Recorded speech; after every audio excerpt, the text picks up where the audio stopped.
Hi, I'm Abigail Jordan, and I'm a student at Southampton Sterling University, and I'm currently researching advanced 3D techniques.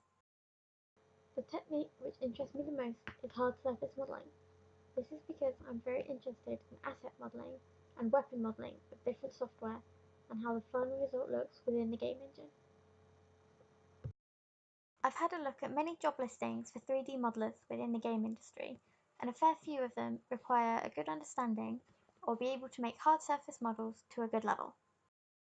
Hard surface modelling is a process of creating a model of a hard surface, such as a gun, a phone, or other man-made objects to be used within a game for either background assets or as the main focus of a game, such as obstacles the main character must use or work around within the game.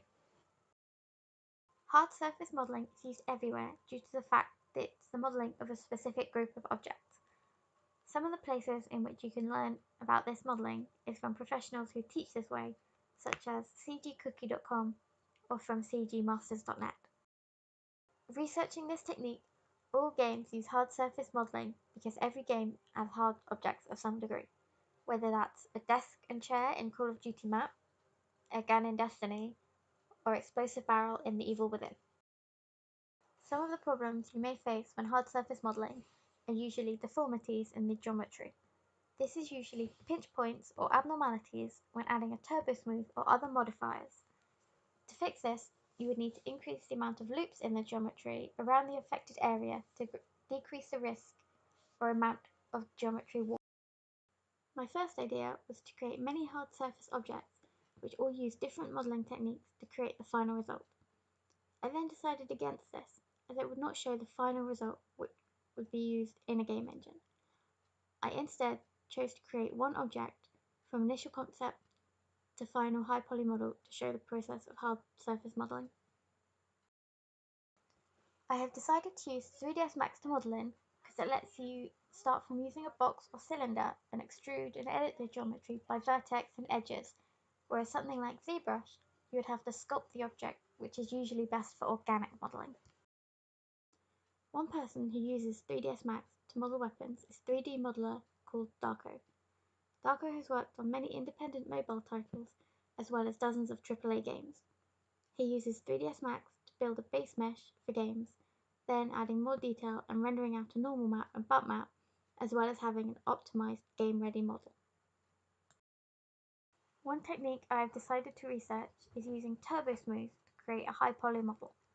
Turbo Smooth is a modifier in which it subdivides and smooths the mesh object, meaning it adds geometry in a way which keeps the shape of your initial model, but smooths it out, causing it to flow better and look less faceted. One person who uses Turbo Smooth to model high poly weapons is Tim from the YouTube channel Chamfer Zone, who has also previously worked at Crytek and Ubisoft. I found a tutorial online from Tim who shows how to use the Turbo Smooth modifier to create high poly gun assets. To show this process, I have modelled a gun, and I have used the Turbo Smooth modifier to create the high poly model. To model the gun, I created a low poly model which matched the shape of the reference image I found online. I've decided to build the gun in separate parts and link them together to form one giant model. This is because if I would like to build other weapons, I could then use parts of the gun I've already made and add them onto newer models or adjust them in small ways to create something new. I found a GDC talk from the creators of Destiny who modelled weapons in this way. So in Destiny, guns are like swords. Players will find many different weapons as they're playing, with different styles and color and proportions. From sniper rifles, shotguns, to rocket launchers and heavy machine guns. All these guns were built modularly as well, so we could mix and match different parts.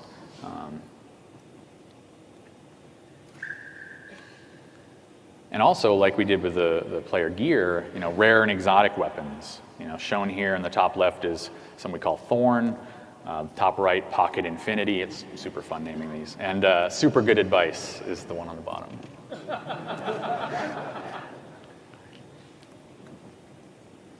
So that was a lot of concept art. We just showed you.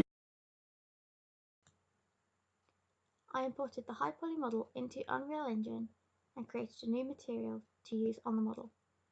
I selected a neutral grey colour for the base shade and then added some metallic information to make it a bit shiny so the final render video would be more aesthetically pleasing than the matte model. I applied this to the model. I then created 3 lights which were used for the render. One was to cast shadows, one was for the main light, and the last one was for a little bit of light in the corners of the model. Here is the final render. Next time, I would try different modelling techniques to create a better high poly model. I would also increase the modelling detail so that it could be used as a normal map, to then be used by an optimised model within a game. I could also look into how larger hard surface assets are made, such as vehicles, buildings, and other man-made items. I would also explore the texturing side of hard surface objects to create the final product ready for use in a game.